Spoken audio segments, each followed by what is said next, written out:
Good morning students. I hope you all are very well at your home, and today here I am presenting the topic of business risk from the subject business class 11th chapter number 1.4 first unit में हमारा जो fourth chapter है उसके बारे में। तो सबसे पहले हम बात करते हैं बिजनेस रिस्क की कि रिस्क किसे कहते हैं। रिस्क जैसे हर काम को करने में कोई ना कोई रिस्क जो होता है वो इंक्लूड होता है। रिस्क होता है किसी काम को करने से जोखिम कब होगा हमें, जब उस काम को फेलियर होने के चांसेस ज़्यादा होंगे या उस काम में लॉस होने के चांसेस हमें क्या हो जाते हैं, ज़्यादा हो जाते हैं, तब हमारा जो रिस्क है वो क्या होता है, क्रिएट होता है। तो risk is the possibility of unfavourable condition. जब हमारे बिजनेस में कोई भी एक्टिविटी हम करते हैं तो उस एक्टिविटी में हमारी जो अनफेवरेबल कंडीशन ऑकर्ड हो जाती हैं, यानी कि ऐसी कंडीशन ऑकर्ड हो जाती हैं जिसको हम नहीं चाहते कि वो बिजनेस में हो, तो वो क्या कहलाता है, रिस्क कहलाता है। जैसे लॉस होना बिजनेस में। अब लॉस होना एक रिस्क है बहुत बड़ा जो बिजनेसमैन के द्वारा उठाया जाता है, फेस किया जाता है। तो यहाँ पर जो रिस्क होता है वो क्या होता है, आपका अनफेवरेबल कंडीशन होगी एक, जिसे हम क्या कहते हैं, बिजनेस रिस्क कहते हैं। यानी कि लॉस होने के चांसेस को क्या कहा जाता है, बिजनेस रिस्क कहा जाता है। Now nature of business risk. जो नेचर ऑफ बिजनेस रिस्क है उसके अंदर जैसे रिस्क जो होता है एक अनसर्टेनिटी का रिजल्ट है। अनसर्टेनिटी मतलब अनिश्चितता। जैसे फ्यूचर जो है वो अनसर्टेन है और फ्यूचर अनसर्टेन है तो इसका मतलब ये है कि भविष्य में कभी भी कोई भी घटना हो सकती है। Second one is risk is unavoidable. जो रिस्क है वो हमारा क्या है, अनअवॉइडेबल है। अनअवॉइडेबल का मतलब है जिसे हम अवॉइड नहीं कर सकते। यानी कि बिजनेस में अगर लॉस हो गया तो उसको हम नकार नहीं सकते, हम उसको अनएक्सेप्ट नहीं कर सकते, हमें वो अनअवॉइड नहीं करना होता, हमें उसको फेस करना होता है और नेक्स्ट ईयर में और अच्छा काम करके रिकवर करना होता है उस रिस्क से, उस लॉस से। Degree of risk vary according to the size of business. अब बिजनेस जो इतना बड़ा होगा रिस्क उतना ही ज़्यादा बड़ा होगा और बिजनेस जितना छोटा होगा रिस्क उतना ही क्या होता है, कम होता है। Profit is consideration of risk taking. और जो प्रॉफिट होता है हमारा वो कंसिडरेशन होता है किसका, रिस्क टेकिंग का। जब आप बिजनेस में रिस्क उठाओगे तभी आपको प्रॉफिट होगा। तो अगर आपने रिस्क टेक किया है तभी आप प्रॉफिट गेन भी कर पाओगे। Risk depend upon the nature of the business. जो रिस्क है वो आपके बिजनेस की नेचर के ऊपर क्या करता है, डिपेंड करता है। तो यहाँ पर बिजनेस की नेचर भी क्या होती है, मायने रखती है। जैसे अब लॉकडाउन के अंदर हम एक अच्छा एग्जांपल ले सकते हैं, जैसे परचून की शॉप्स हैं या बेसिक नीड्स की जो शॉप्स है वो हमारी खुली हुई है, बट बाकी सभी शॉप्स क्या हो चुकी है, बंद हो चुकी हैं। तो यहाँ पर बाकी सभी जो आइटम्स की शॉप्स थी हमारी, जैसे बर्तनों की, कपड़ों की, वो सभी क्लोज्ड हैं। तो यहाँ पर वो क्या है, उनका रिस्क है कि 2-3 महीने जो शॉप्स हैं वो बंद रहेंगी, तो उनको काफ़ी लॉस होने के चांसेस रहेंगे। Now causes of business risk कि बिजनेस रिस्क होने के कौन कौन से कारण हैं। First is natural causes, second is human causes, economic causes and other causes. One by one हम सीक्वेंस में इनको पढ़ेंगे। तो सबसे पहले हम फर्स्ट पढ़ते हैं नेचुरल कॉजेज।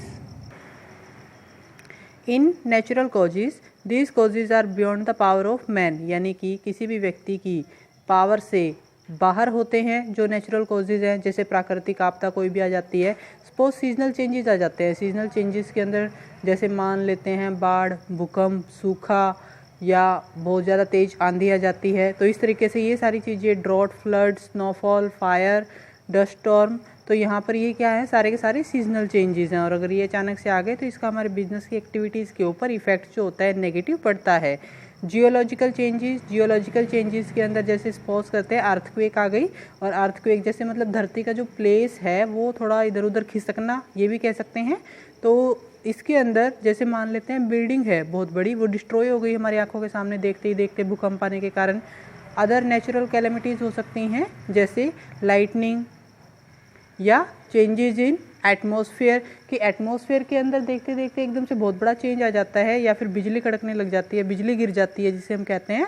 तो ये सभी क्या है, हमारे नेचुरल कॉजेज है, यानी कि प्राकृतिक आपदाएं हैं जिनके कारण बिजनेस को सस्टेन करना, उसको प्रॉपर तरीके से रन करना, उसको प्रॉपर तरीके से ग्रो करना, एक्टिविटीज़ को ऑपरेट करना, ये सभी हमारे लिए डिफ़िकल्ट है। और इन सबको माइंड में ध्यान में रखते हुए ही हमें बिजनेस की हर एक एक्टिविटी करनी होती है।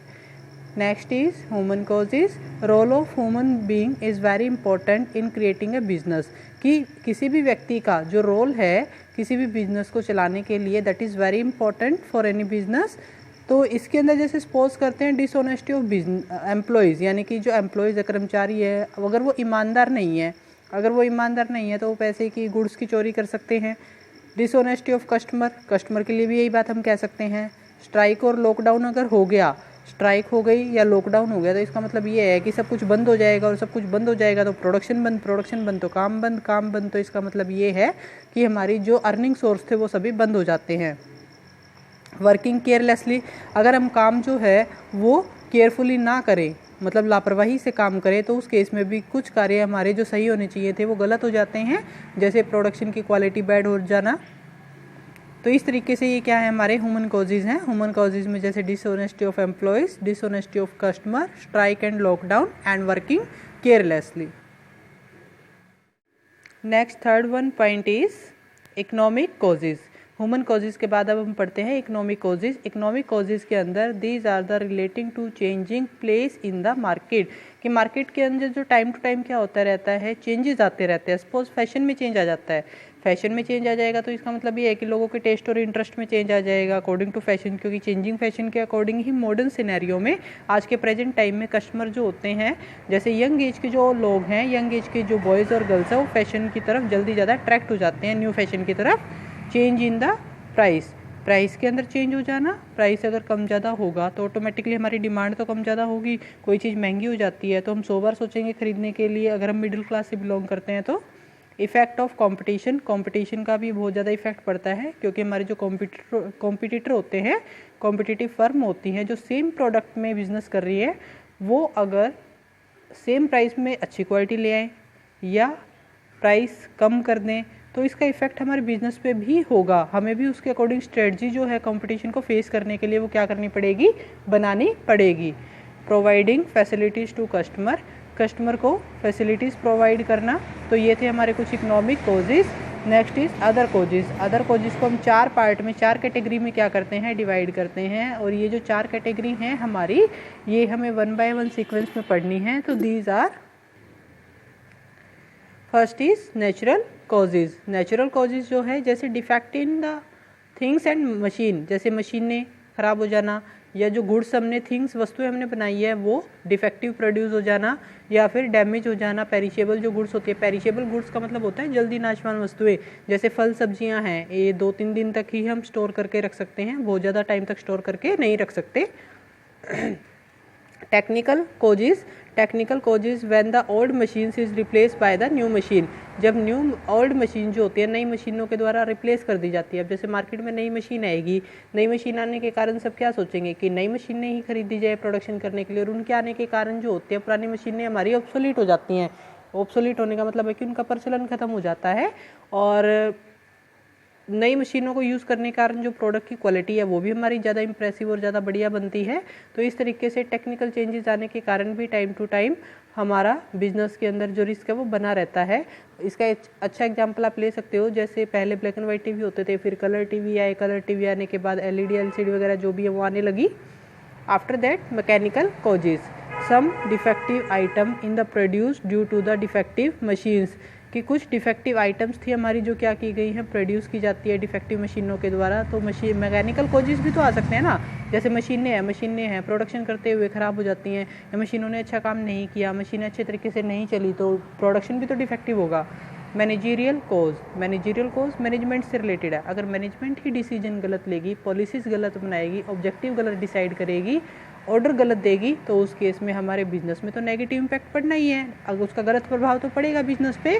तो when the policies are not made according to the business changing environment, जब मैनेजमेंट के द्वारा जो पॉलिसीज़ होती हैं वो चेंजिंग एनवायरनमेंट के अकॉर्डिंग नहीं बनाई जाती, बिजनेस के अकॉर्डिंग नहीं बनाई जाती, तो उसका नेगेटिव इम्पैक्ट या गलत प्रभाव पड़ता है बिजनेस के ऊपर। तो ये थे हमारे जो अदर कॉजेज़ हैं, जिनको 4 कैटेगरी में हमने डिवाइड किया था, natural causes, technical causes, mechanical causes, managerial causes.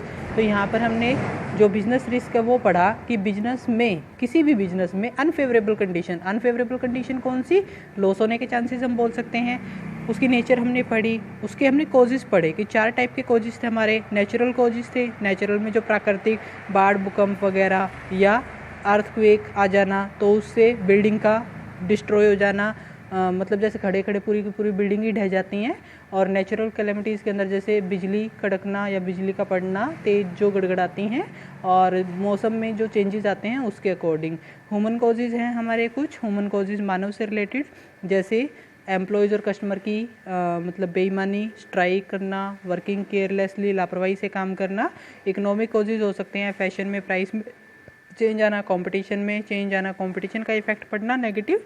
और अदर में हमने ये 4 पढ़े ही है, नेचुरल, टेक्निकल, मैकेनिकल और managerial. So these all are the causes of the business risk. And risk को फेस करना एक बहुत बड़ी बात है, क्योंकि रिस्क हर काम में होता है। जैसे आप लाइफ में जब भी कोई भी काम करते हैं तो रिस्क हर जगह है, हर लेवल पे आपको मिलेगा, कंपटीशन आपको मिलेगा, बट मेन बात ये है कि आपको उसको फेस किस तरीके से करना है। तो आज की वीडियो में बस I hope you like this, and please channel को सब्सक्राइब करना मत भूलिएगा और वीडियो को लाइक करना मत भूलिएगा अगर आपको पसंद आई हो तो। Thank you.